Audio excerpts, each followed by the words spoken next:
everybody. Thanks for joining us today. It's another great Zoomer Times TV interview, and we have something that's so important for you. Of course, if you have cancer, the physicians, the people you talk to, especially the first person that you talk to, you have so many questions, and it's really important that we find people who are extraordinary, and we have done that. Delray Medical Center has a wonderful medical director of medical oncology. Dr. Mahdi Taha is so well thought of, and he's so smart, and that's what makes this a great thing. So welcome to our show, and I know that you seem to love what you do. You're not happy about people with cancer, but you certainly know how to respond, don't you? Yes, ma'am. Thank you very much for having me, and I look forward to providing some insight, any insight that is needed to help our patients. The first thing I'm going to ask you, which isn't that, is why did you get into this field? How did you? Was it your parents? No, not at all. I was actually practicing primary care for 3 years, and then my grandmother was diagnosed with breast cancer. Oh. And when that affected my own personal family, I said, you know what? I love the field of oncology. I'm going to go back into fellowship and become a specialist. And that's what I did. So I went back into fellowship, went for medical oncology, and completed fellowship because it affected my own personal family. And on a side note, how did your grandmother do? Cancer, she was great. She survived. She was cancer-free without any issue. Of course, she did pass away at a later age due to Alzheimer's dementia, which we need to do a better job at finding a cure for that as well.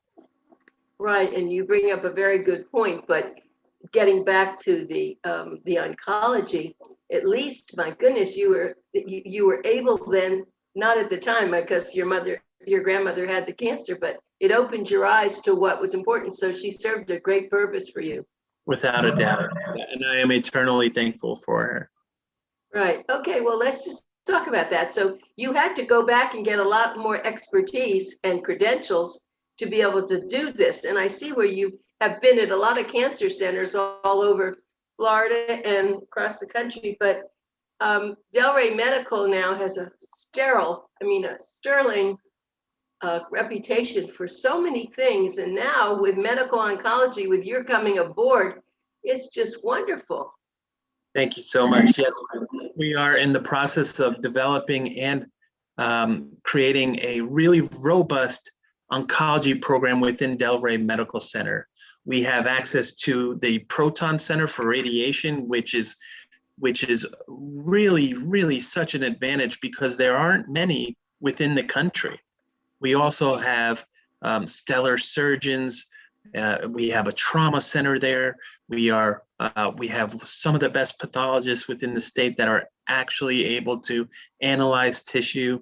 And we also are able to perform individualized medicine and look at genomic mutations for our patients. It's no longer a state of cancer and there's just a one way to treat the type of cancer. We actually individualize the cancer treatment based on the patient's mutations, and we're able to do that with special tests that we have available to us. Is that called personalized medicine now? Is that a new term? It is personalized medicine, individualized medicine with next generation sequencing. Absolutely. It must make you so happy because for a physician, every day you are faced with people that you have to tell them they have cancer. Sometimes that there's nothing you can do. Sometimes there's great things you can do. That must put a lot of stress on you. I would think that, Dr. Taha. Sometimes it is very stressful, and certainly there are challenges at times with unfortunate situations, but not only are we able to help the patients when we find these mutations, but we're actually able to sometimes help their family members downstream. And I can tell you for a fact, every patient that we conduct these tests for are more concerned about their offspring and family members than themselves. And so there are many times where we're able to achieve really great responses If not for the patient, we can at least assist them with their family members that could be involved with a cancerous process in the future.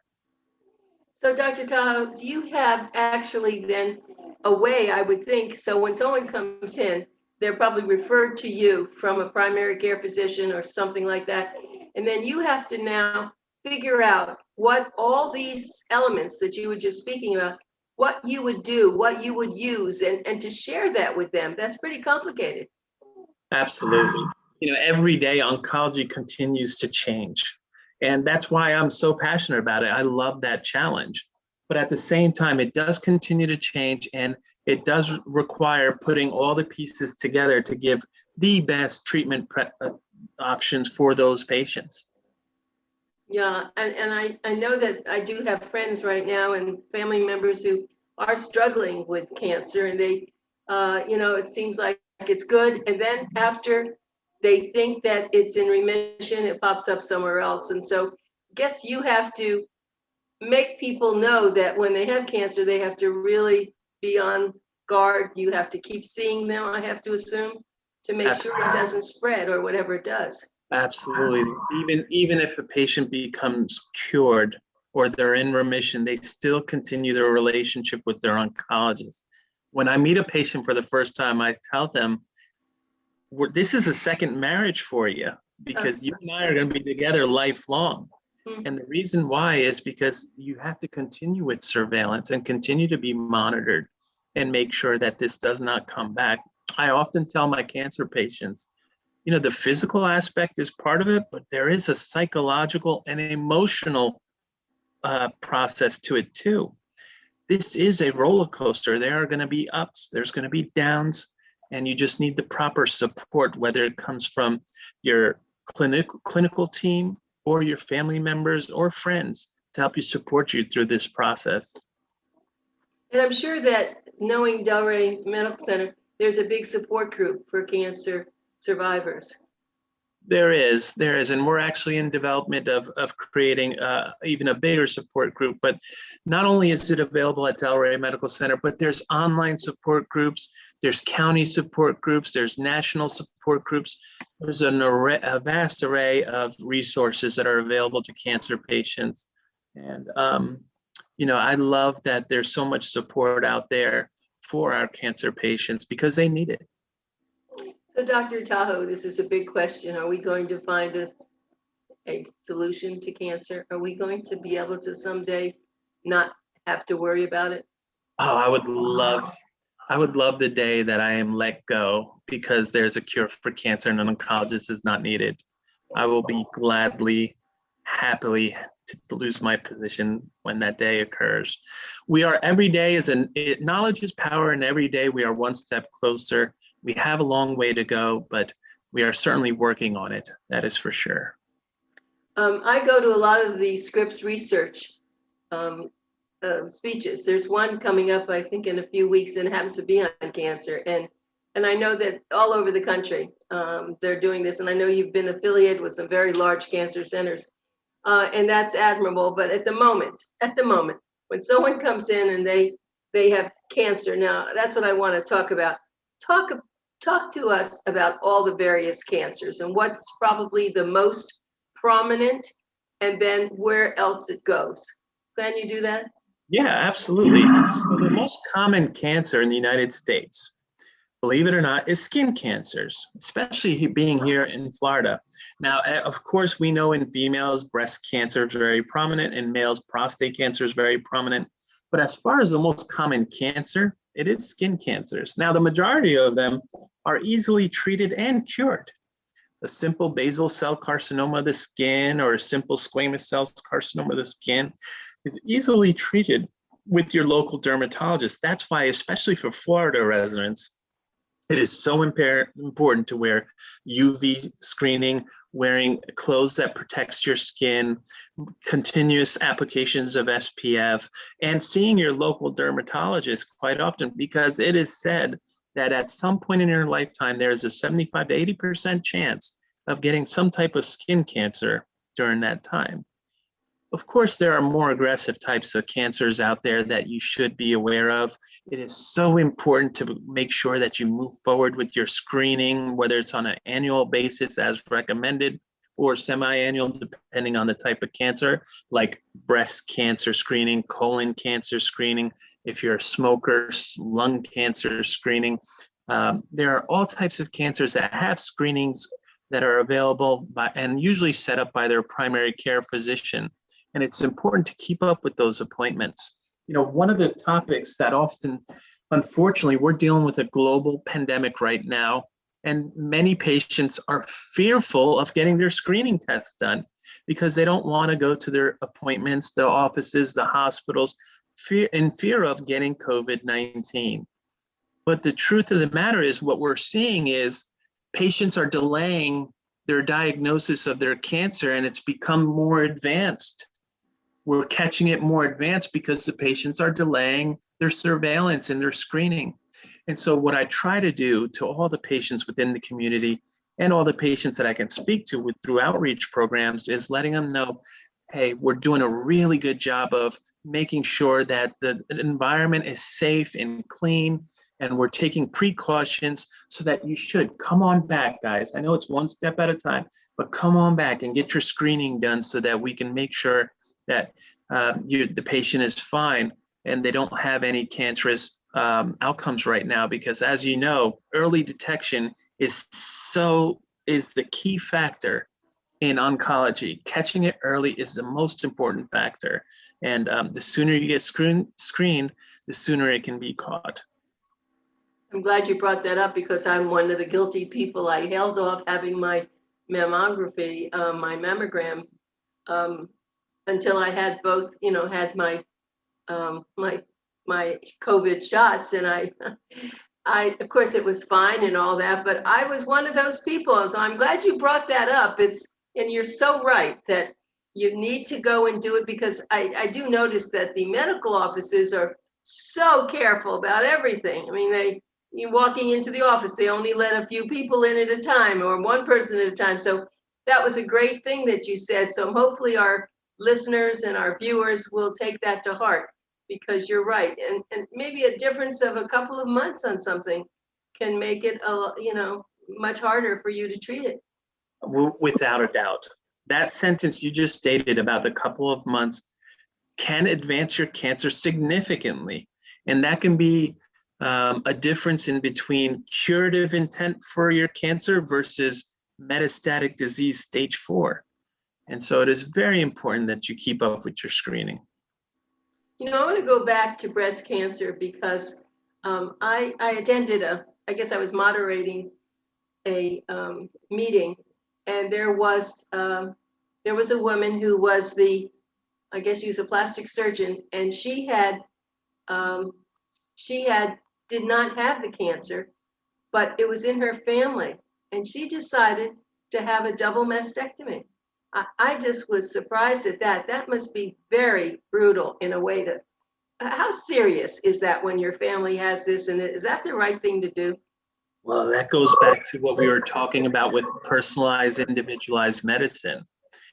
You can do screening where we can protect family members by finding out they have a familial inheritable syndrome, or they may have, for example, BRCA1 and 2 gene is a mutation that can occur that can increase your risk in having breast cancer, pancreatic cancer, ovarian cancer, or prostate cancer for males. And that it can certainly be increased if you have this mutation. Now, in reference to breast cancer and ovarian cancer, it can increase it by almost 60 to 70% that you'll get cancer of those organs at some point in your life. And so that story you're referring to is a way where the patient took their own life in their own hands and were proactive about treatment for themselves. And it's highly advisable, if you have mutations like that, to have what we call a prophylactic mastectomy. And that's exactly what it sounds like she did. And right. it makes complete sense. And that's how advanced and far we've come these days. Well, the history is very important, but you know, for years, nobody really knew. I didn't know what my grandmother and grandfather had. It wasn't common. So how do you even track it? How Exactly. can I sit in front of you and tell you when you ask me, well, did your grandparents have this? I don't know. I'm in the same boat as you. My grandparents passed away before I was born, and my parents can't tell me what they passed away from. They're not sure. The advancements in medical technology these days has surpassed what we're experiencing. And so the fact that what you alluded to earlier is you're exactly correct. There are unfortunate circumstances and scenarios where we won't be uh, complete as far as knowing our family history. But what we have to do is just pay attention to our body, that the signs that our body gives. I tell my patients often, no one knows your own body better than yourself. And if your body is exhibiting signals and signs of something not feeling right, you should go with your gut and be seen by a clinician or a primary care physician and be evaluated. What's the worst that can happen? You're wrong and everything's fine? Well, good. You figured out everything is fine and you can move on. But it is important, if you are detecting any signs and symptoms, to be evaluated by your clinician.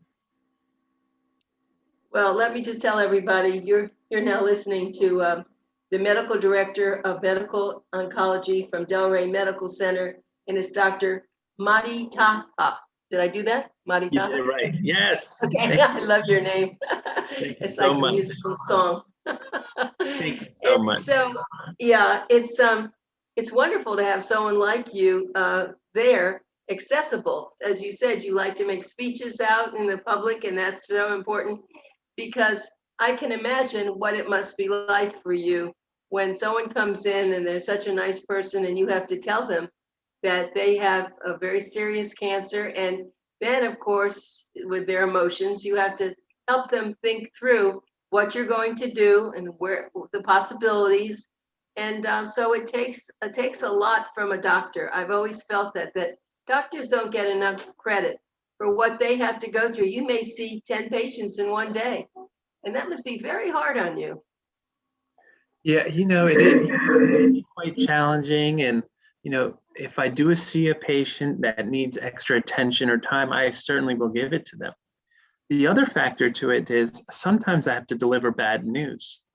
And once I deliver the bad news, I have to put that away for the next patient because I can't let them see those emotions within my face because that'll bring in negative energy for them and they may become fearful of their treatment.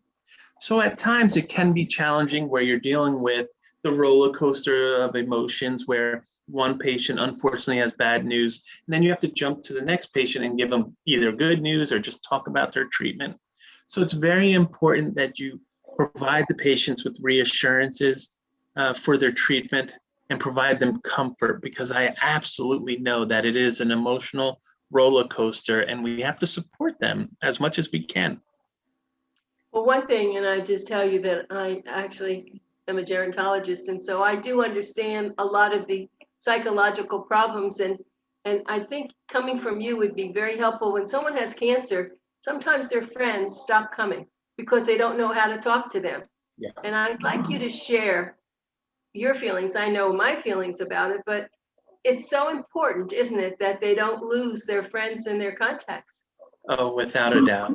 I see patients all the time, and I'll give you a quick story. I have a patient right now who followed me from Tennessee and is being treated here. And her best friend, she's an attorney, she's a high profile attorney, and her best friend's an attorney. They both stopped their practices and moved to Delray Beach and have been here since January for their treatment. Now, if that's not friendship, that's not friendship, that's sisterhood, that's family. It is so imperative that you have a stakeholder or someone to support you, because if there's anyone that needs that support, it's that patient. And I know it can be challenging because you don't want to say the wrong thing or you don't know what to say. And you say, well, there's the old proverb, if you don't have anything nice to say, but it's better not to say anything if you're not sure what to say. But in this case, being supportive, even if you don't know what to say, being there for that person in their presence or being there helping them with whatever they may need is so important, and it goes such a long way. Right, because here in South Florida, unfortunately, we don't have the kind of familial groups that we do and have some other locations. Some people, especially women, are alone, and they do have to, hopefully they have made friends, but the not having their husband or their family there to talk all the time, that's one of their problems. Yeah. Well, you know, the other part to it is in our office, you know, I tell you on the first consult, the first day, that you have walked into a safe space and we are like family now. And so many of my patients develop relationships with my nursing staff, my clinical team, and it really becomes like a second, not a home, but a second place they can go to where they feel they're supported. But you're absolutely right. Having an external support system, whether it be family, friends, or even support groups, is so imperative in this whole treatment process. I'd like to move just back a little bit to when someone does have cancer and they are under treatment. A lot of people do not want chemotherapy. They want now a lot of other new things that are out there. Is that possible for you to determine that they don't have to have that? Yes, ma'am. So depending on the tumor type, there have been extensive studies that looked at such therapies such as immunotherapy, which I lecture on, as well as targeted therapy, which is based on genomic mutations. And so depending on these therapies and their mutations that the patients exhibit on those tests that we order, will determine what kind of treatments we can offer to those patients. And if there's supplemental treatment options that the patient can benefit from that aren't necessarily chemotherapy. So there's a vast array of treatment options now that weren't present just a few years ago. The gentleman who created immunotherapy won the Nobel Prize in 2018, just recently. And it's such a novel approach to treatment, and from a side effect perspective, and take it for someone who's treated many patients with it, it is completely different than going through IV chemotherapy. The toxicities associated with these treatments has decreased tremendously compared to chemotherapy. You know, I don't know how much time we have left, and I'd love to have you on again, but in the time we do have left, can you talk a little bit about what it really is? I mean, you know, I don't know. I've heard about it so much now. Sure. What actually is it? Well, I'm going to simplify it for you. Chemotherapy is think of it like a atomic bomb that goes off in your body and it kills cancer cells, but it can also harm good cells within your body, right? Immunotherapy is your own immune system that goes and attacks the cancer. And so the immunotherapy is your own immune system fighting the cancer for you. And that's a simplified version, but it's really what it is, what's happening with immunotherapy and treatment with cancer in the cancerous process. And patients tolerate it significantly well. They're able to have a good quality of life, and at the same time really have effective treatment that most of the time is more effective than chemotherapy. So not only is it safer, it works better, usually. That's just fabulous. You know, if I know you're very busy, but maybe if you could write a 200 or just a short little article about something like that, I would love to put it in our magazine, ZOOMERTIMES. You may not have seen our magazine before, but we will be putting your ad in. We put it in mostly every month. And in other words, this is the ad going in. I'll just show you this. We do, yeah, we do that, and I would be very pleased. I guess we have to talk to the marketing people about it. But sure. You're so smart, and I can just tell you, maybe touch on something like that would make people. It would be very good for Delray Medical Center, but also I'd love to feature you. I'd be happy to do that for you. That's easy enough. I love to educate. I love to talk about it, and that's a no-brainer. Consider it done. Yeah, we have your picture in there like we have now. Yeah, well, I could just tell. I don't ask that of everybody, but you're charming, and I can see why people want to go to you. So you were just saying that someone came from another place where you used to be. So if someone's in Miami, and there are a lot of hospitals, a lot of cancer centers, but let's say they see this particular interview and they like it, they can come from anywhere, can't they, to see you? Absolutely. They can. I have patients from all over the country that come see me. I have patients from the Caribbean that come to see me. Of course, it's not easy to travel, but when it comes to cancer, you really have to have an oncologist that you feel comfortable with and that specializes and understands your cancer type. It's easy to reach us. You can go on Delray Medical Center website as well as flcancer.com. My office number is 561-808-0098. We can be reached there. I'm happy to answer, even if it's just questions for anyone out there. I'd be happy to talk to them about any concerns they have in reference to their health.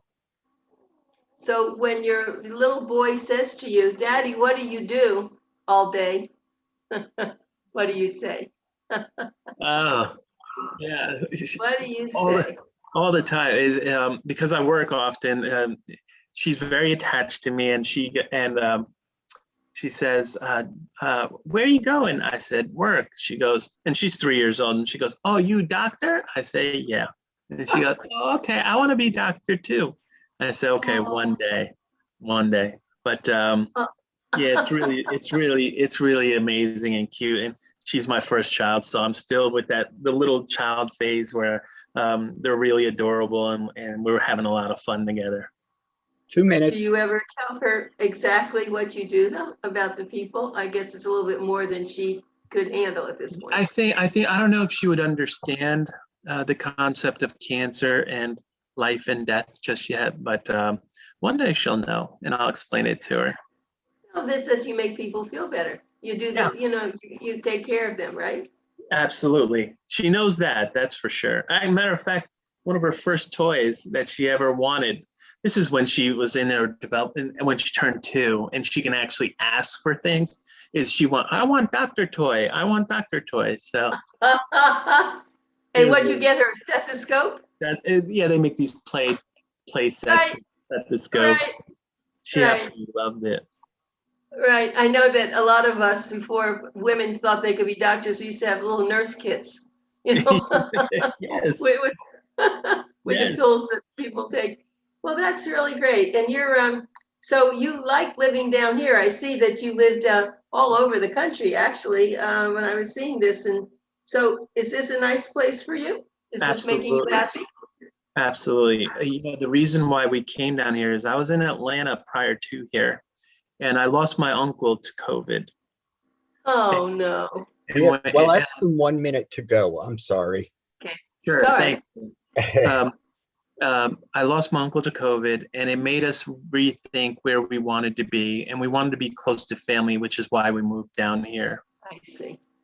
Well, that's wonderful. And I certainly look forward to having you on again. And I just tell everybody it was Dr.